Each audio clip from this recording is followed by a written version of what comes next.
બોડેલી નવજીવન high school ખાતે ધોરણ 10-12ના વિદ્યાર્થીઓનો વિદાય અને શુભેચ્છા સન્માન સમારોહ યોજાયો. નમસ્કાર, સહજ ન્યૂઝ સાથે હું છું ગોપાલ પેશાણીયા. બોડેલી નવજીવન હાઈસ્કૂલ અલ્લીપુરા ચોકડી બોડેલી ખાતે ધોરણ 10-12ના વિદ્યાર્થીઓ માટે બોર્ડ પરીક્ષા પૂર્વે પ્રેરણાદાયી શુભેચ્છા સમારોહનું આયોજન કરવામાં આવ્યું હતું.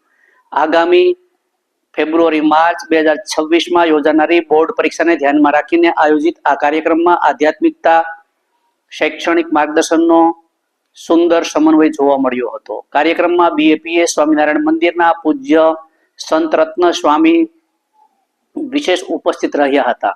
તેમણે વિદ્યાર્થીઓને આશીર્વચન પાઠવતા જણાવ્યું હતું કે જીવનમાં સફળતા મેળવવા માટે સ્પષ્ટ લક્ષ્ય, સતત મહેનત, સમયનું આયોજન અને ઈશ્વર પ્રત્યેની અડગ શ્રદ્ધા જરૂરી છે. તેમની સાથે પૂજ્ય ક્ષમાશીલ સ્વામીએ પણ હાજરી આપી વિદ્યાર્થીઓને ઉજ્જવળ ભવિષ્ય માટે શુભકામનાઓ પાઠવી હતી. પરીક્ષાની તૈયારી અને તણાવ મુક્તિ અંગે માર્ગદર્શન આપતા શાળા સુપરવાઇઝર શ્રી SJ અંસારીએ પરીક્ષા ખંડમાં અનુસરવાની સાવચેતીઓ, સમય પાલન અને પ્રશ્નપત્ર લખવાની અસરકારક રીતો સમજાવી હતી.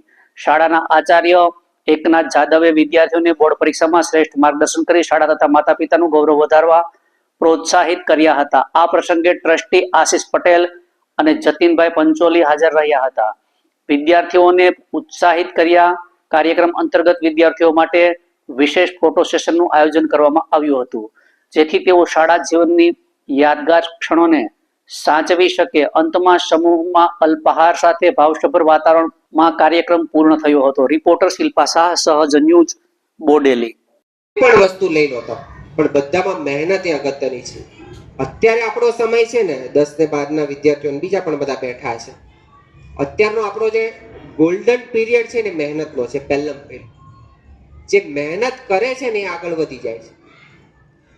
કોઈ મોટા માણસે કીધું છે કે જીવનમાં ડિસિપ્લિન, ડેડિકેશન, એમ આ બધા ABCD ના પોર્શન તો છે જ, પણ છેલ્લું પોર્શન કોઈ હોય ને જેને વારંવાર રિપીટ કરતું હોય તો એ શું છે? એ મહેનત છે, પુરુષાર્થ છે. મહાભારતમાં એક બહુ સરસ વાત આવે છે. મહાભારતમાં જ્યારે દ્રોણાચાર્ય